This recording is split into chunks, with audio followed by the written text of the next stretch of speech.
particulier la procédure législative ordinaire, hein, celle qui est la référence pour le jeu du BWSIM.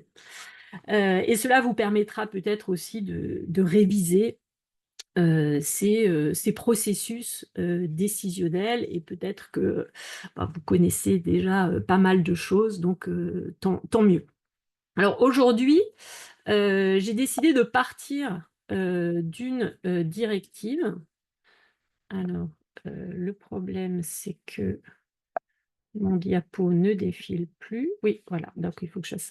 Donc j'ai décidé de partir d'une directive pour restituer les différentes étapes, hein, la genèse de ce texte qui a été adopté le 16 décembre 2020, qui est une directive relative à la qualité des eaux destinées à la consommation humaine, donc appelée aussi directive eau potable.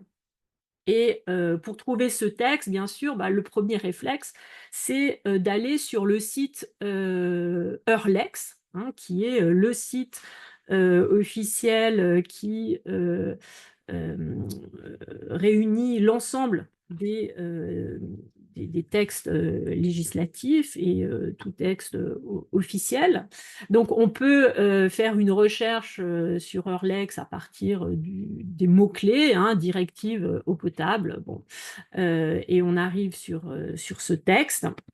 On peut aussi faire une recherche à partir de son numéro, hein, la directive 2020-2184, qui est devenue son numéro depuis qu'elle a été adoptée. Alors, Eurlex permet d'avoir le texte de cette directive, hein, c'est le texte tel qu'il a été voté.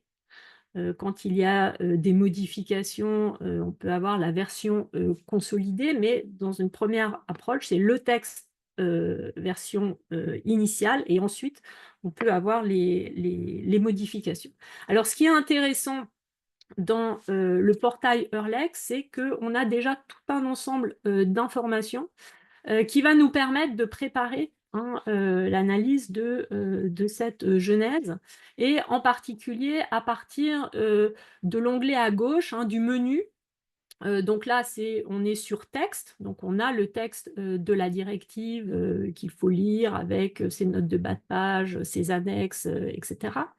Mais si on veut aller un peu plus vite au départ, hein, on peut se référer à des informations sur le document, et également synthèse du document. Donc la synthèse du document vous dit en substance de quoi il est question. Donc on a cette directive sur la qualité de l'eau potable, donc ce que les États membres vont devoir mettre en œuvre pour avoir une qualité d'eau propre à la consommation humaine, donc faire des contrôles, s'assurer qu'il n'y ait pas la présence ou la concentration de tel ou tel pesticide, publier ces résultats, etc. Tout un ensemble d'informations qui vous dit un peu de quoi il va être question. Si je reviens à ma procédure, on a des informations sur le document, donc c'est là où on va pouvoir savoir un peu plus. Donc, information sur le document, eh bien, on apprend que ce texte a été préparé, certes par la Commission européenne, mais par la DG Environnement. Et là, ça nous informe sur le fait que s'il y a des acteurs administratifs importants, ils vont être du côté de la DG Environnement. Et d'ailleurs, sur le site de la DG Environnement, on trouve tout un ensemble de documents et d'éléments, hein, qui nourrissent ce texte. On apprend aussi, chose très importante pour nous qui allons suivre le cheminement de ce texte, que son numéro de procédure, c'est le 2017-03332.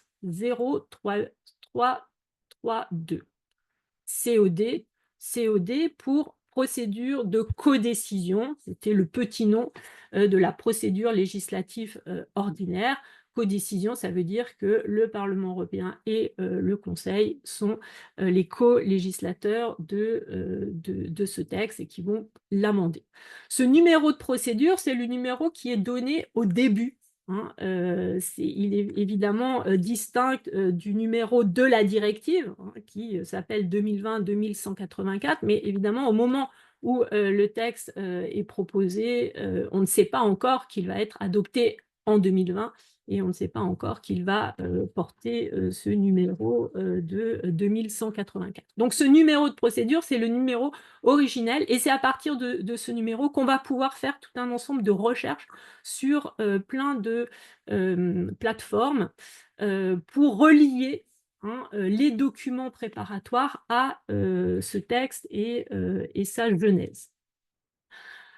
On verra un peu plus tard. Il y a d'autres informations comme la base juridique, comme les actes visés. Donc tout ça, c'est sur la première page, si je puis dire, de Eurlex. On peut continuer notre petite exploration en allant sur l'onglet Procédures. Qui est un onglet très très intéressant parce que il permet de suivre, hein, la genèse du texte, alors de différentes manières. Hein. On a un premier schéma qui se lit horizontalement où on a les différentes institutions qui ont travaillé sur le texte. Et donc, on a Commission européenne, Conseil de l'UE, Parlement européen, et puis les deux organes consultatifs, Comité des régions et Comité économique et social européen. Donc, ces institutions travaillent en parallèle. Et on peut suivre à partir des petits points de couleur, hein, les textes qui sont publiés à différents moments, hein, de la chronologie. Et on voit que tout ça travaille parallèlement, hein, dès lors que la Commission a publié sa proposition. Et puis en dessous de ce schéma un peu chronologique, on a une autre chronologie, cette fois un peu plus détaillée, qui se lit verticalement, où là encore, hein, on va suivre le cheminement du texte, hein, depuis la Commission jusqu'au co-législateur. Et à chaque fois, hein, là encore, on va avoir des informations sur la genèse de ce texte. Et je vous invite, hein, à cliquer sur les différents liens, hein, qui sont possibles. Hein. Et là, Eurlex fait un travail énorme de mise en relation des différents textes. Donc ça, c'est la procédure, ça nous montre la temporalité d'une part, et ça nous permet d'avoir ces éléments conjoints. Si on se place sur les petits points de couleur, hein, on a accès aux différents textes qui ont été publiés à ce moment-là. Et par exemple, donc le premier point, c'est évidemment la proposition de la Commission européenne. Et on peut avoir ainsi accès à ce texte de proposition qui est très intéressant. Texte de proposition de directive qui est accompagné de documents préparatoires, hein, appelés dans leur nom de code, hein, SWD pour Staff Working Document. Et ces documents préparatoires sont présents, hein, avec le texte. Alors, ces documents préparatoires, bah, vous les connaissez, c'est l'analyse d'impact d'abord, c'est le résumé de l'analyse d'impact. Bah oui, parce que l'analyse d'impact, elle fait plusieurs dizaines, parfois centaines de pages, et donc pour les besoins de travail et de collecte d'informations, le résumé est utile. Et là, il est mentionné également en page de garde, hein, un autre document qui est le rapport de synthèse de la consultation des stakeholders. Donc, tous ces documents sont des documents préparatoires qui font partie de la proposition de directive. Alors, ces documents, on y accède également en cliquant sur procédure interne ou documents de travail des services, c'est-à-dire tout ce qui a été fait au sein de la Commission européenne, la DG Environnement, pour préparer cette proposition de directive. Comme on a l'analyse d'impact et le résumé d'analyse d'impact, on a aussi l'avis sur l'analyse d'impact. Avis sur l'analyse d'impact qui est faite par le comité d'examen de la réglementation, le Regulatory Scrutiny Board, qui vérifie si l'analyse d'impact a été bien faite et donne un avis. Donc, la plupart du temps, c'est un avis sans réserve, mais souvent, il y a des demandes de modification, des réserves sur telle ou telle dimension de l'analyse qu'ils trouvent peut-être un peu trop rapide ou qui ne donne pas suffisamment de détails. Et parfois, le comité demande une nouvelle analyse d'impact. Donc là, c'est feu rouge et il faut refaire cette analyse d'impact. Donc ces éléments-là, ils sont aussi importants pour comprendre les choix qui ont été faits dans la proposition de directive. C'est souvent un document négligé dans l'étude de la genèse d'un texte, mais c'est assez intéressant aussi de voir à partir de quelles données les administratifs de la commission ont décidé d'opter pour tel scénario plutôt que tel autre, sachant que les données qui sont proposées à l'appui de ces choix peuvent aussi susciter des critiques, des réactions, le Parlement pouvant aussi faire ses propres analyses d'impact, mais ne le faisant que rarement, faute de ressources humaines et administratives. Donc voilà ces éléments. Et puis, à l'appui de cette proposition législative, on a la consultation publique qui a été réalisée par la Commission européenne pour avoir l'avis des stakeholders. Les parties concernées, c'est l'avis des stakeholders. Alors, quand on veut en savoir plus sur cette consultation et surtout identifier quels sont les stakeholders qui se sont manifestés sur ces enjeux de l'eau potable, eh bien, on peut aller sur une autre plateforme. Donc là, on quitte Eurlex et c'est la plateforme Have Your Say qui centralise toutes les consultations publiques que les services de la Commission européenne organisent. Donc à la fois en amont de textes, en aval sur des projets d'actes d'exécution, on en parlera plus tard, sur des initiatives, des feuilles de route. Et on peut, à partir de cette plateforme, voir quelles sont les consultations en cours, donc les sujets sur lesquels travaillent les services de la Commission. On peut aussi faire une recherche sur les consultations qui ont eu lieu. Donc, par exemple, là, si on fait une recherche sur eau potable, drinking water, les consultations qui sont terminées, bien sûr, là, on en a plusieurs et on constate qu'il y a eu une première consultation sur l'initiative, donc une feuille de route, entre le 28 février et le 28 mars 2017. Donc, on est bien en amont, hein, en préparation de la proposition législative. Et puis une autre consultation du 1er février 2018 au 2 avril 2018 sur le texte de proposition de la Commission européenne. Donc là, toutes les parties prenantes sont invitées à réagir sur ces documents.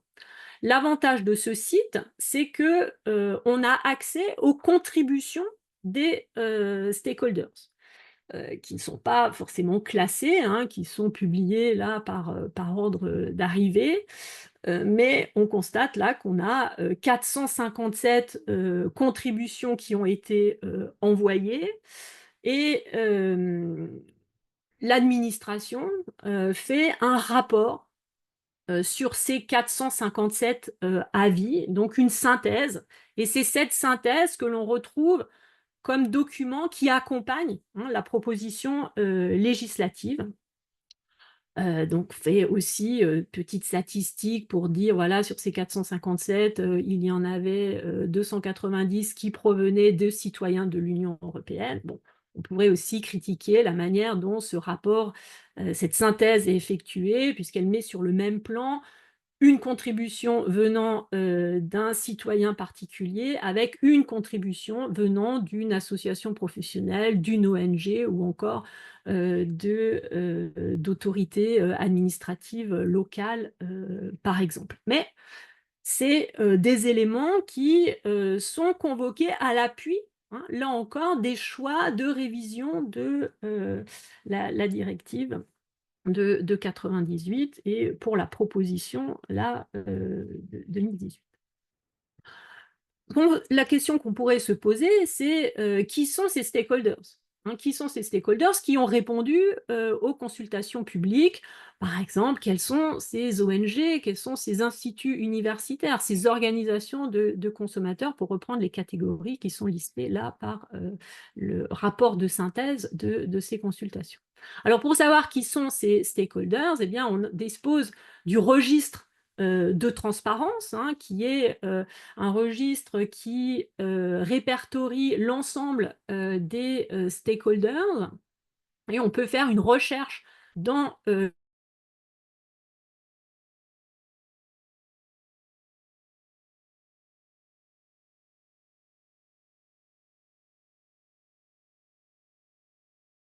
et s'intéresser aux enjeux de l'eau potable, mais on peut aussi faire une recherche plus précise par Excusez-moi, ça un... a bugué. Est-ce que vous pouvez juste répéter ce que vous avez dit les 20-30 dernières secondes? Donc, on peut faire une recherche sur le registre de transparence à partir d'un mot-clé, hein, par exemple drinking water, c'est-à-dire que là, on aura l'ensemble des organisations qui ont déclaré dans leur centre d'intérêt l'eau potable. Mais on peut faire aussi une recherche à partir du nom d'une organisation. Et si je reprends la consultation publique sur la proposition de directive, moi j'avais repéré Aqua Publica Europea. Et si je recherche sur le registre cette organisation, eh bien, je la trouve avec son numéro d'enregistrement. Et lorsque cette organisation répond à la consultation, elle mentionne ce numéro d'enregistrement sur le registre de transparence, hein, comme ça les choses sont collectées. Et à partir du registre de transparence, eh bien, j'ai différentes informations sur l'organisation. Aqua Publica Europea, eh bien, j'apprends que c'est une organisation qui est une alliance d'entités publiques, par qui elle est financée, combien de personnes travaillent dans cette organisation. J'ai aussi la liste des réunions auxquelles cette organisation a participé avec la Commission européenne, donc vraiment dans la transparence. J'ai aussi la liste des contributions que cette organisation a adressées aux consultations publiques, hein, et donc là, je retrouve la consultation sur la directive eau potable. Et puis, je sais aussi que cette organisation participe au groupe d'experts de la Commission, en particulier le groupe E03030, qui est un groupe d'experts sur la mise en œuvre de la directive d'eau potable. Vous voyez, ça, c'est des informations qui sont bien sûr postérieures à l'adoption de cette directive. Mais je peux continuer à suivre cette organisation, Aqua Publica Europea, organisation qui a répondu aux consultations publiques en amont du texte et qui est aussi concernée dans la mise en œuvre pour travailler sur les actes d'exécution dans le groupe d'experts. Alors, on peut aller sur le registre des groupes d'experts de la Commission européenne et à partir de ce numéro qui était mentionné, eh bien, retrouver le groupe d'experts en question, le E03030, qui est un groupe d'experts aujourd'hui affiché comme travaillant sur la mise en œuvre de la directive, mais en regardant d'un peu plus près, on se rend compte que ce groupe d'experts a une ancienneté plus longue, puisqu'il a été créé dès février 2018 et finalement, il a été créé pour travailler sur la proposition de la directive. Et là, dans le registre des groupes d'experts, on a différents documents. Alors, ce n'est pas vraiment des procès-verbaux, mais c'est des relevés de décision des différentes réunions qui ont eu lieu entre les différents experts. Alors, vous savez qu'il y a plusieurs types d'experts. Ça peut être des experts au titre de représentants d'intérêt, comme là, mais parfois ce sont des représentants des États membres ou des personnalités qualifiées. Et là, on a sinon l'intégralité des échanges, en tout cas l'ordre du jour, les enjeux qui sont soulevés et qui, là encore, nous informent sur la genèse du texte. Alors, ce texte n'était pas une surprise. Ce texte avait été annoncé dans les priorités de la Commission. Alors là, les priorités 2019-2024, mais encore avant, dans les programmes de travail de la Commission. Et là, c'est assez intéressant de suivre ces programmes de travail de la Commission.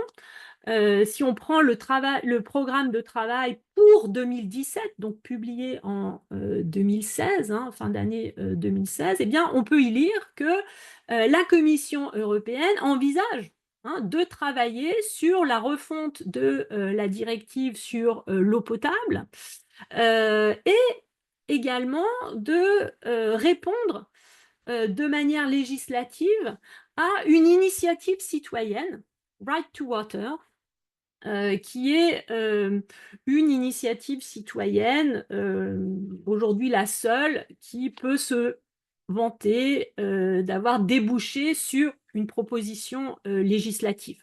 Alors, c'est un petit peu plus compliqué que ça, dans la mesure où on pourrait se dire que même s'il n'y avait pas eu l'initiative citoyenne européenne, il y aurait sans doute eu une révision de la directive de 98, mais l'initiative citoyenne européenne a sans doute eu un effet dans la manière dont s'est faite cette révision de directive, notamment concernant l'accès à l'eau potable, puisque c'était le mot d'ordre de l'initiative citoyenne, un droit à l'eau comme un droit humain fondamental. Alors là encore, on est incité à aller voir du côté de cette initiative citoyenne européenne, du côté donc de la plateforme qui recense l'ensemble des initiatives citoyennes européennes et de suivre un peu le cheminement, et on se rend compte que cette initiative citoyenne européenne a été proposée dès 2012, présentée à la Commission en 2013, donc ça veut dire qu'en 2013, elle avait atteint son million de signatures, et que la Commission a donné suite à cette initiative citoyenne en proposant d'abord une consultation publique. Et donc, c'est la première consultation publique dont on a parlé précédemment. Et à partir d'une évaluation de la directive précédente. Et la DG Environnement a donc commencé à travailler activement à la refonte de cette directive de 98. Donc déjà, initiative 2013, proposition 2018, vote 2020. Donc vous voyez, c'est du temps long, dès lors qu'on veut travailler sur la genèse d'un texte, ce qui nous emmène assez loin. Alors revenons sur Eurlex. Puisqu'on a laissé le texte de la proposition législative, pour voir après ce qu'il advient de cette proposition législative. Alors, la Commission européenne transmet au Conseil, au Parlement européen, au Comité des régions, au Comité économique et social européen, transmet aussi aux parlements nationaux, il ne faut pas l'oublier, qui vont exercer leur contrôle de subsidiarité, mais ça n'apparaît pas là sur Eurlex, ça apparaît dans le texte, la page de garde de la proposition. Que se passe-t-il une fois que le texte est transmis au Parlement? Toujours sur le site d'Eurlex, on a un lien vers l'Observatoire législatif du Parlement européen.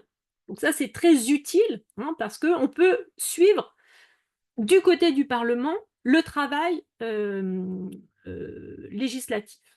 Donc on arrive là sur l'Observatoire législatif, donc cette proposition législative qui a toujours son numéro 2017-0332 COD.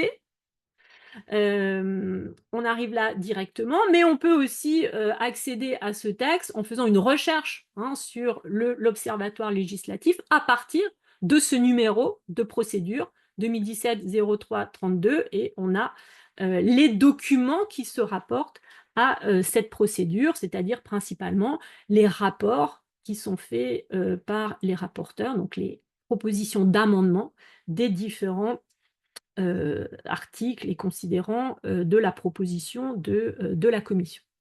Alors l'Observatoire législatif, il est très utile parce qu'il nous permet de repérer les acteurs qui travaillent à l'amendement de ce texte. Vous le savez, on a les rapporteurs. Donc là, en l'occurrence, c'est Christophe Hansen, membre du PPE, et les shadow rapporteurs, rapporteurs fictifs, qui sont désignés pour chacun des groupes parlementaires de la commission environnement, qui a été désignée comme la commission travaillant sur le texte. On a aussi, parce que là, le processus s'est déployé sur 2 législatures, on a aussi des informations sur les commissions précédentes, puisque là, on est en 2017, le texte de la proposition, mais il y a des élections en 2019, et donc le travail parlementaire se poursuit au-delà des élections. Chance pour ce texte, c'est le même rapporteur qui a été réélu et qui donc continue son travail sur le texte. Ce n'est pas toujours le cas.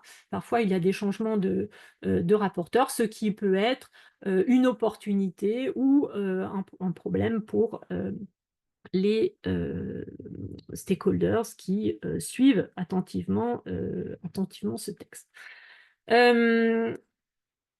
Dans les onglets à gauche, là, on a différentes rubriques. Depuis 2 ans, je crois, on a une nouvelle rubrique qui est apparue, qui est la rubrique transparence, donc qui n'apparaît pas pour ce texte qui est plus ancien.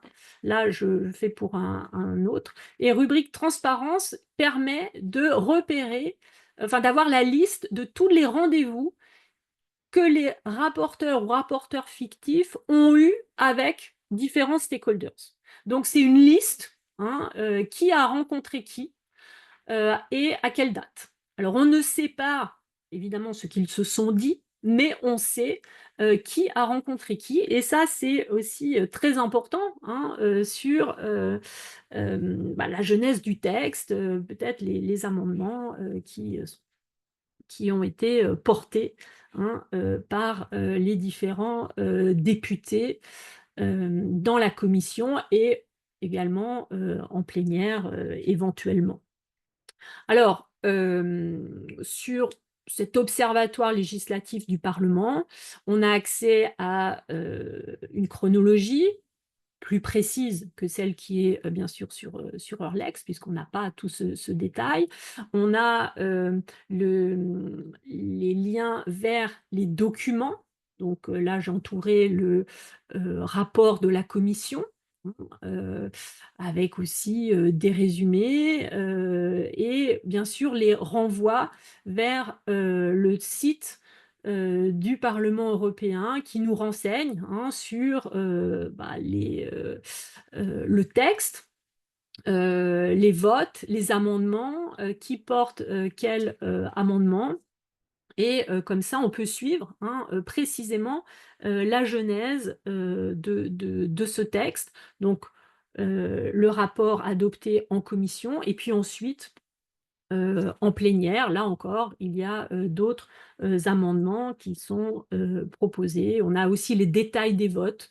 Et là aussi, c'est beaucoup d'informations, euh, plus ou moins pertinentes, mais en général, qui permet aussi de suivre, hein, les progressions, les mesures du texte.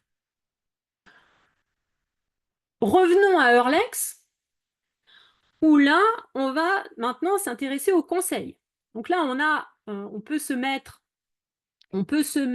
sur les petits points qui concernent le conseil et là encore, repérer des documents qui énoncent, hein, les positions que les représentants des États membres vont prendre sur le texte. Donc, ouvrir ces documents nous permet de repérer où ce texte est discuté, hein, dans quelle configuration du Conseil ce texte d'une directive sur l'eau potable est traité, hein. Donc, c'est le Conseil environnement. Mais le Conseil environnement est lui-même préparé par un groupe environnement, hein, où là, les représentants, les fonctionnaires des différentes représentations permanentes vont travailler à amender ce texte. Et donc, on a comme ça, voilà, ça se présente comme ça, ces documents, hein, le secrétariat général qui fait des synthèses et s'adresse aux délégations nationales. Et on a un résumé, hein, du travail avec des dates. Et les dates sont très importantes parce qu'on peut retrouver, hein, les PV de ces réunions. Donc le groupe environnement qui a travaillé 13 février 2018 et puis 25 juin 2018, le Conseil a tenu un débat d'orientation, etc., etc. Toujours le numéro de procédure 2017-0332 COD. Hein, ça, il ne faut pas le perdre parce que c'est ce qui permet de retrouver les différents textes et documents. Alors, là, sur le site du Conseil, hein, il faut repérer la formation du Conseil, donc on l'a dit, environnement, et dans les instances préparatoires, trouver le groupe environnement et les réunions du groupe environnement. Donc c'est pour ça que les dates étaient importantes, parce qu'après, à partir des dates, on peut retrouver ce qui s'est dit dans ces réunions, qui a pris la parole, qui a pu s'opposer. Donc encore une fois, hein, ce ne sont pas des procès-verbaux, des verbatims ligne à ligne, mais c'est un résumé de ce qui s'est dit, mais qui est aussi très utile.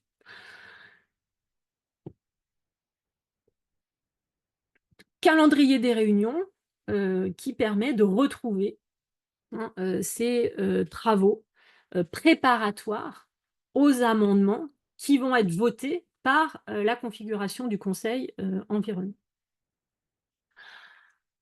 On peut aussi faire une recherche directe dans le registre de documents du Conseil, une recherche dans le registre, et cette fois avec le numéro de procédure, 2017-03-32. Et là, on va avoir tous les documents qui renvoient à cette procédure. Donc là, on a 60 documents qu'on peut ranger par ordre chronologique, qui sont plus ou moins importants. Parfois, c'est simplement un bordereau de transmission du texte de la proposition législative. Donc, c'est pas utile, mais c'est utile peut-être pour repérer une date, pour repérer... on peut repérer aussi des documents qui sont simplement une prise de position d'un État membre, hein, qui va demander peut-être une précision sur un terme, sur une traduction, voilà, et qui font partie comme ça des travaux préparatoires, hein, au Conseil.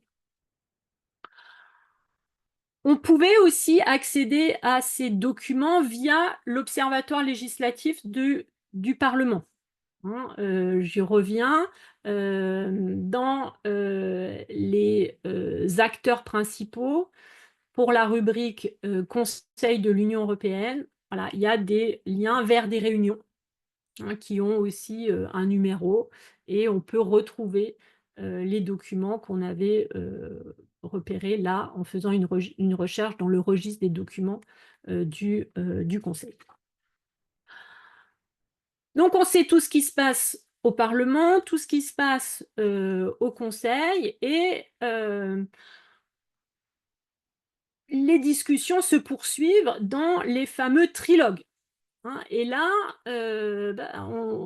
le jeu, c'est d'arriver à trouver quand a eu lieu ces trilogues. Alors, sur cette directive, on a de la chance parce qu'il y a un document du Conseil qui rappelle que 5 trilogues ont eu lieu en donnant les dates. Donc ça, c'est très intéressant parce qu'à partir de ces dates, on peut retrouver des documents. Et là, en l'occurrence, on a le fameux document 4 colonnes, hein, qui est le document de négociation en trilogue, dans lesquels participent donc le rapporteur de la commission environnement, les shadows. Alors, il faut trouver le mandat de négociation qu'il leur est donné. Du côté du Conseil, eh bien, c'est les fonctionnaires de l'État membre qui a la présidence et quelques autres. Et puis la 4e colonne avec le résultat du compromis. Donc ces documents du trilogue, hein, commencent à être publiés de manière un peu plus ordinaire. Il y a quelques années, c'était vraiment compliqué de les obtenir. On pouvait les obtenir par la bande, mais là, il y a des efforts pour que ces informations soient connues, et que chacun puisse se préparer, hein, à négocier ces éléments-là. Je vous rappelle que les trilogues, c'est pour faire accélérer un peu la procédure législative. Donc, à l'issue de ce vote, hein, par les 2 co-législateurs, eh bien, le texte, en l'occurrence là c'est une directive, va être transposé par les États membres. Et encore une fois sur Eurlex, on a des informations concernant les transpositions nationales. Transposition, alors pour la France, par exemple, on constate que voilà, le délai de transposition, c'était le 12 janvier 2023, et que la France a attendu le 22 décembre 2022 pour faire un premier travail de transposition, et Eurlex nous renvoie, hein, vers ce texte de transposition. Alors, il renvoie vers les systèmes nationaux. Donc là, je vous signale que a été mis en place un portail NLEX, hein, qui renvoie vers les sources juridiques des États membres. Pour la France, c'est Légifrance, hein. Et si on va sur Légifrance, eh bien, on a cette loi du 8 octobre 2021 qui porte diverses dispositions d'adaptation au droit de l'Union européenne et un petit article 37 qui autorise le gouvernement à prendre par voie d'ordonnance toute mesure relevant du domaine de la loi et donc à transposer la directive 2020-2184 par voie d'ordonnance. Donc, on a une ordonnance et cette ordonnance, elle est votée le 22 décembre 2022, donc à peine quelques jours avant la date limite de transposition. Et cette ordonnance, cette ordonnance va donner lieu à tout un ensemble de décrets aussi pour transposer nationalement, c'est-à-dire qu'est-ce que les services de gestion de l'eau doivent faire, hein, pour assurer la qualité de l'eau potable. Voilà. Donc ça, c'est ce qui se passe en amont, en aval du texte, une fois qu'il a été voté. Alors bien sûr, ça sort un peu du cadre du jeu, hein, parce que dans le jeu, vous vous arrêtez au texte tel qu'il est voté, mais s'il y avait un deuxième semestre pour le jeu, il faudrait s'intéresser à ce qui se passe après. Et ce qui se passe après, c'est pas simplement de la transposition dans les États membres, c'est aussi tout ce qui concerne les actes délégués et les actes d'exécution.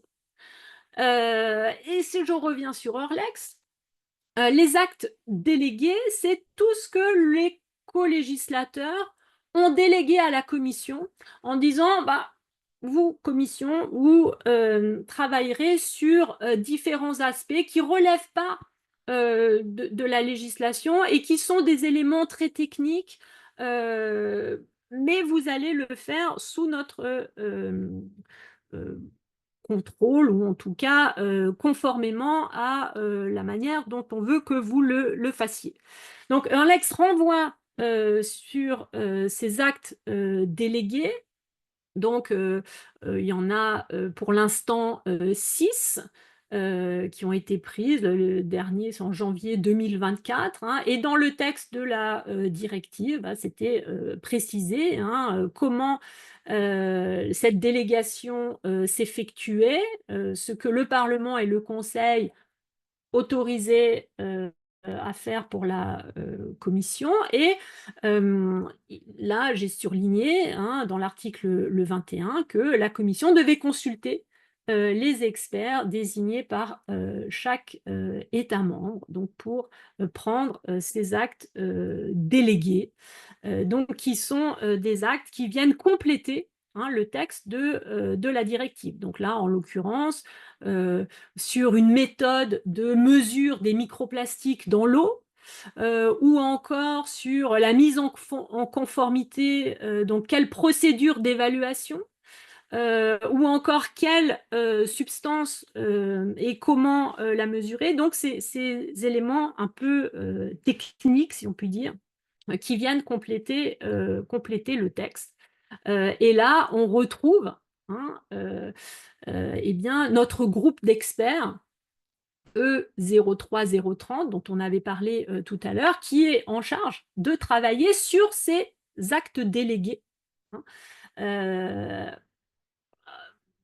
pour produire, hein, ce texte qui accompagne. Donc là, c'est un draft d'actes délégués pour mettre au point, hein, une procédure d'établissement d'une liste de substances interdites dans l'eau.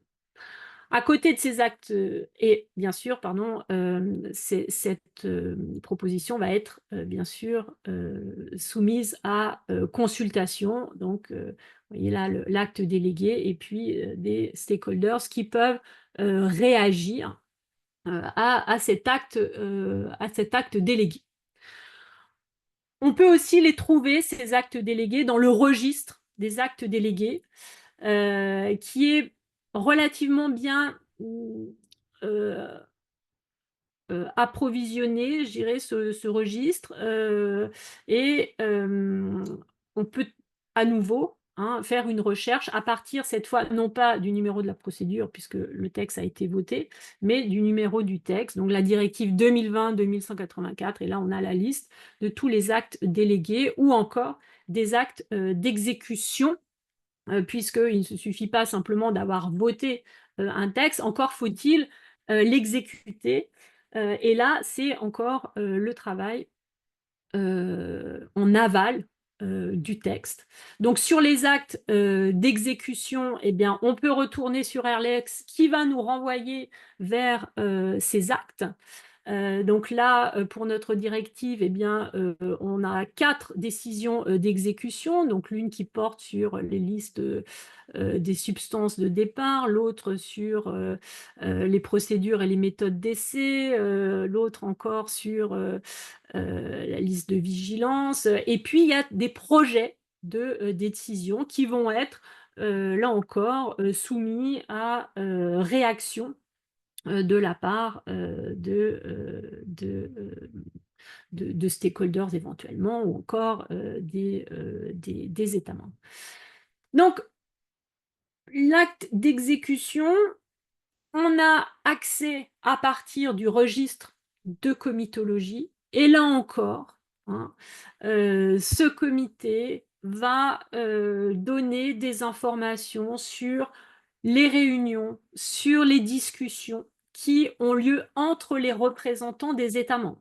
Hein, parce que dans les actes d'exécution, ce sont les représentants des États membres, souvent des fonctionnaires des ministères nationaux, qui travaillent, hein, à l'exécution de la directive. Et on a, là encore, des informations très utiles, hein, précises sur la manière dont un texte va être appliqué, puisqu'on sait qu'il ne suffit pas de l'avoir voté, encore faut-il qu'il soit appliqué, et que des dispositions techniques ne vident pas de son contenu les grandes orientations politiques. Donc voilà, ce tour d'horizon.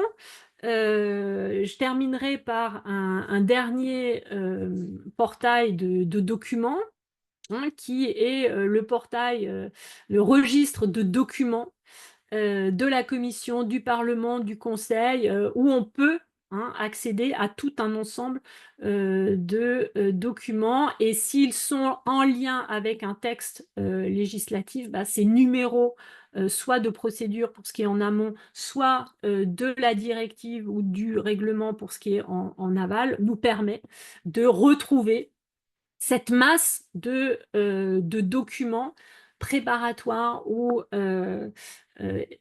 applicatifs d'un texte, hein.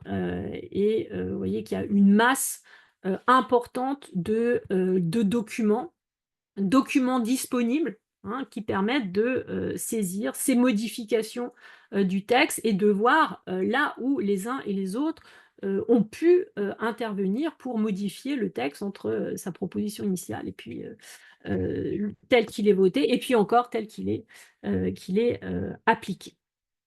Voilà.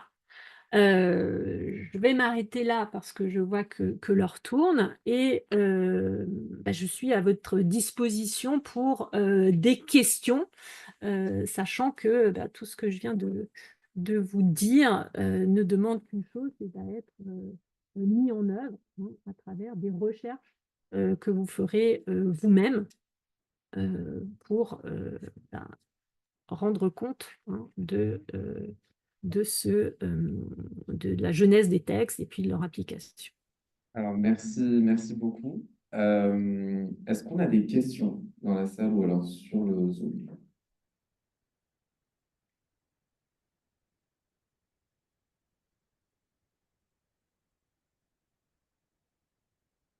Pas de questions? Ah, ah non, c'est pas... Alors, si on n'a pas de questions, je pense qu'on peut tous vous remercier encore une fois. Ah, si, alors, si on en a une, est-ce que vous pouvez revenir sur le rôle des rapporteurs fictifs? Alors, lorsque le texte arrive au Parlement européen, le texte est attribué à une commission parlementaire. Donc, la commission parlementaire, vous le savez, elle est composée comme la plénière, hein, avec les mêmes proportions politiques.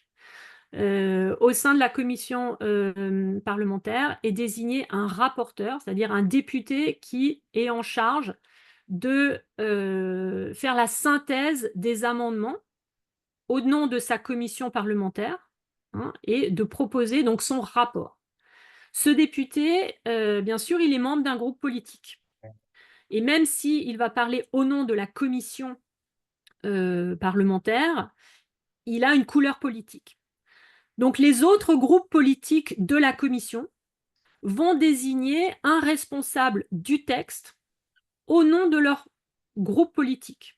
Donc c'est ce qu'on appelle les rapporteurs fictifs ou les shadow rapporteurs qui vont, en fonction de leur groupe politique, hein, discuter avec le rapporteur euh, principal, hein, pour négocier les amendements de leur groupe. Donc, finalement, les discussions sur les amendements se font entre ces 6 ou 5 personnes, hein, le rapporteur, les rapporteurs fictifs, sachant que chaque rapporteur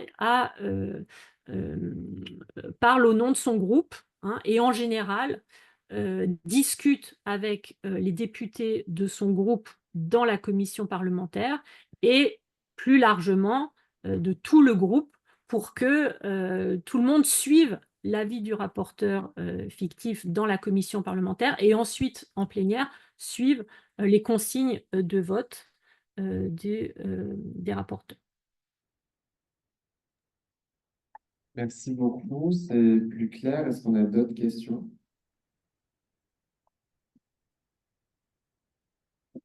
Dans le chat, n'hésitez pas.